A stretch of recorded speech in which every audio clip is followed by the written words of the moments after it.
Another one from Buttons Moynihan says conspiracy theory is the great American pastime.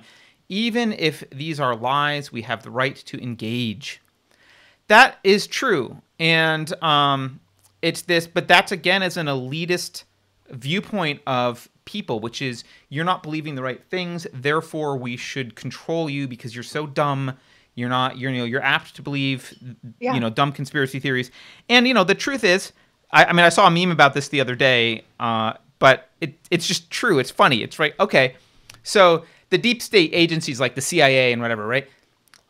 They get caught lying and doing bad things in the 50s. They get caught lying and doing bad things in the 60s. They get caught lying and doing bad things in the 70s and the 80s and the 90s and the 2000s.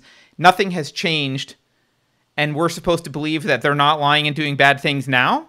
What's the like? That's just kind of idiocy. Like we know that deep state agencies, and I'm using the word deep state not to be conspiracy theory, but just the entrenched bureaucracy. We know they lie and do bad things and get away with a lot, and nothing has changed. There's been no reform. So why would there be a change? Why would there be a change? I shared this morning because I thought of it with all the censorship that's going on from Big Social in advance of the election. And if you guys haven't seen it, we covered this back when it happened. But you should go and watch on YouTube. Find Dr. Robert Epstein's testimony before Congress. And Let's get him on before the election if we can. I'm going to reach out to him. Sorry. Make a note. Dr. Robert Epstein is not politically motivated. He voted for Clinton. He was very vocally supportive of Clinton. But he testified before Congress that social media, based on his analysis, social media swayed at least 6 million votes through manipulation of algorithms, influencing voters' opinions based on what news they let you see, based on algorithms for search results and what actually comes up when you're looking for something, based on giving you the information they want you to see. And then he also said during his testimony that they were ramping it up because he said, they were overconfident in 2016.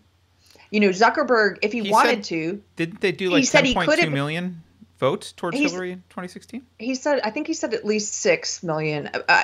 Go look it up. Okay. But he said for here, just let me finish this part. Sorry. I'm losing track. He said that they swayed at least 6 million from what I recall. And he said they were overly confident in 2016 and that Zuckerberg could have, if he had wanted to, and we don't know if he did. Maybe he did because there's no oversight. But if he had wanted to, he could have sent out, for example, a reminder to go vote just to Democrats.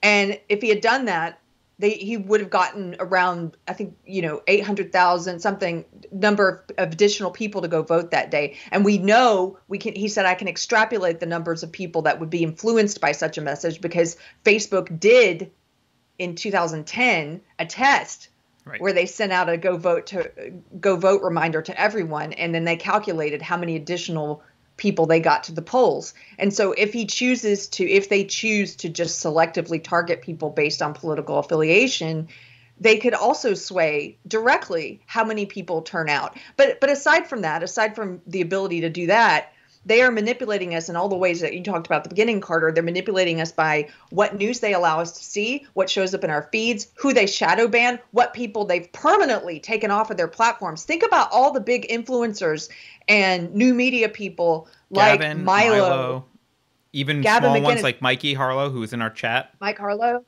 All the people that were influential in 2016 who they silenced on purpose. Alex Jones, they silenced him. One. You can't find these people on Big Social now. And yeah, they still have their own sites and stuff. But if you think that didn't cut into the amount of influence they have in the public sphere, you're wrong. And they started doing it purposefully because they were shocked. They were shocked that Trump won in 2016. So watch the Robert Epstein testimony. Watch the Google video.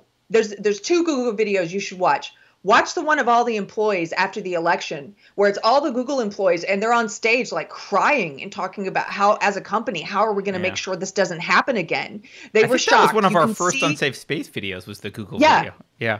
You can see the shock on their faces, and you can see them talking about how they're going to comfort and counsel the Google employees who are so, upset by the election results, and how are they as a company going to address this going forward. Watch that Google video. Then watch, here's the third one I'm going to recommend.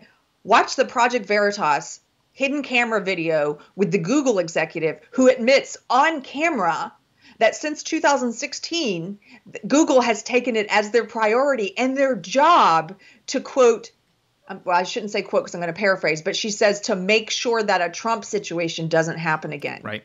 That they took that as their job because they view themselves as our intellectual and moral betters. That we are stupid sheep, that we need to be told how to vote, and that they are going to do everything in their power with their unlimited power of social media to influence us. Watch those 3 videos. Yep. And by the way, another one that someone in chat mentioned, but I can't believe I forgot of, was Molyneux was banned from Twitter as well. Yeah, I mean, all these people, right? And he wasn't banned. Interestingly enough, Molyneux's been around for, I don't know, 10, 12 years.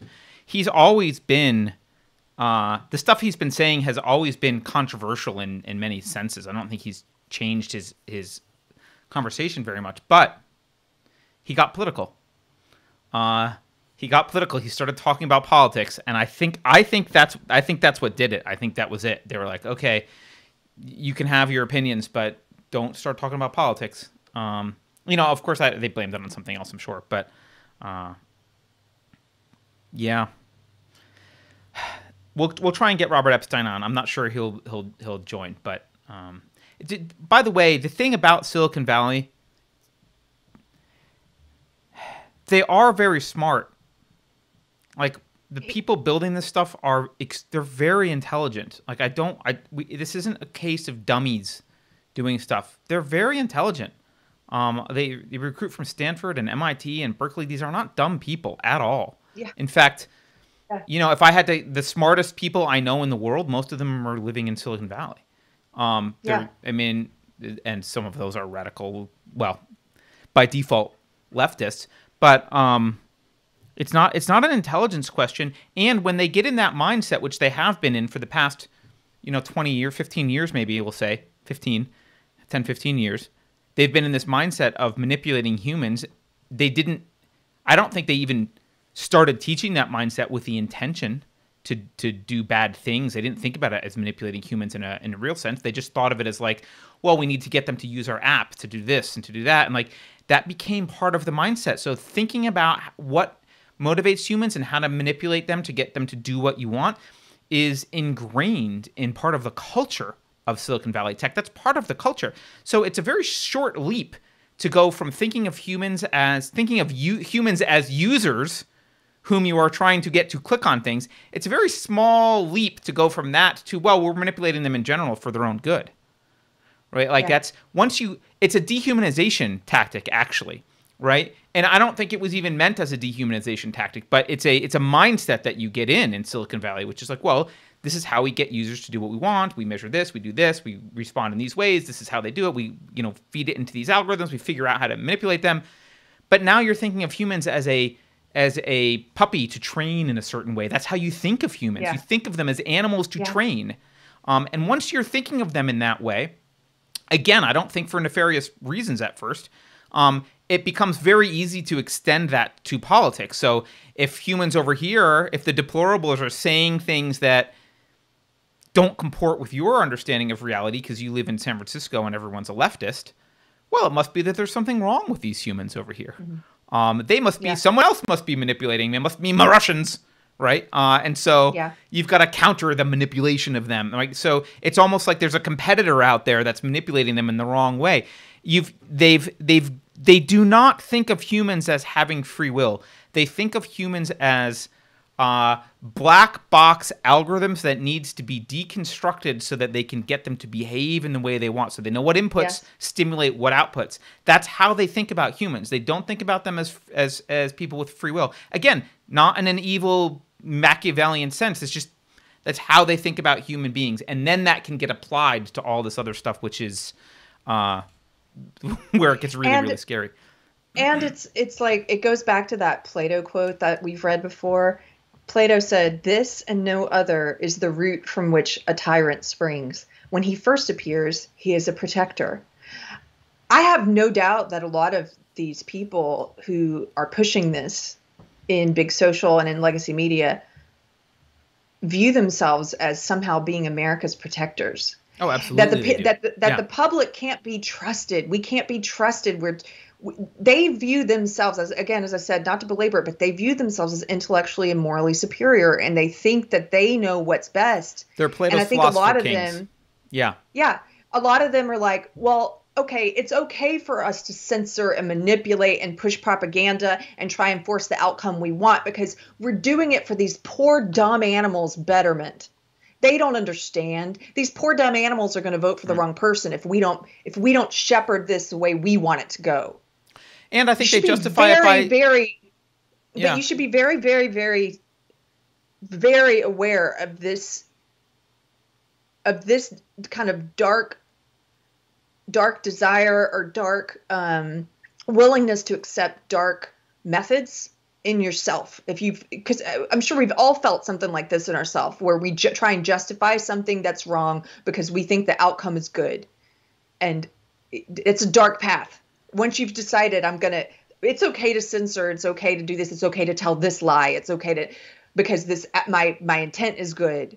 Oh, you're on a dangerous path now. Yeah, and I think part of the justification, by the way, I really believe this. I think you can see it in this Social Dilemma movie. As much as everyone that watches this show probably recognizes the inanity of the Russia collusion narrative and Russia hacked our elections, they believe that. They believe that Russian interference is responsible. They believe that people like Alex Jones and what they would call crazy conspiracy theorists and the Russians propagated fake news on Facebook, and that's why you dumb people voted for Trump. They honestly believe that wholeheartedly. So when they think about, well, we need to push things towards Biden and censor this and blah, blah, blah, they think they're balancing the scales. They think that there's a bias against the good people, the Bidens and the Hillarys, and that there's a bias towards the bad people, the Trumps. And so they're trying to even the playing field in their mind. They really believe this. Most of these people, Jack Dorsey may be an exception, but most of these people don't believe that they are trying to manipulate you in any bad way. They feel like they're just fixing someone else's manipulation. You are being manipulated by fake news people, including Russians. We have to fix it for you because you're being duped. That's how they view this. And that is scary because that gives them the moral justification to do everything they're doing. Yeah, they believe it. I know we've got to get to Super Chat, so we're never going to get through them. But really quickly, since you mentioned the documentary, The Plot Against the President, I went and watched it. And oh, you watched it? It's good, right? I can't recommend it enough. So all of you guys go out. I would say of all the documentaries I've watched in the past couple years, it's in my top 3. I'd say right along with Hoaxed and Uncle Tom. Go watch The Plot Against the President. And much like the conversation we're having about this, it's not even really about Trump. I don't care what you think of Trump. It's about our intelligence agencies colluding with our legacy media and with big social to push propaganda on the American people. That's what it's about. And it's terrifying. Yeah.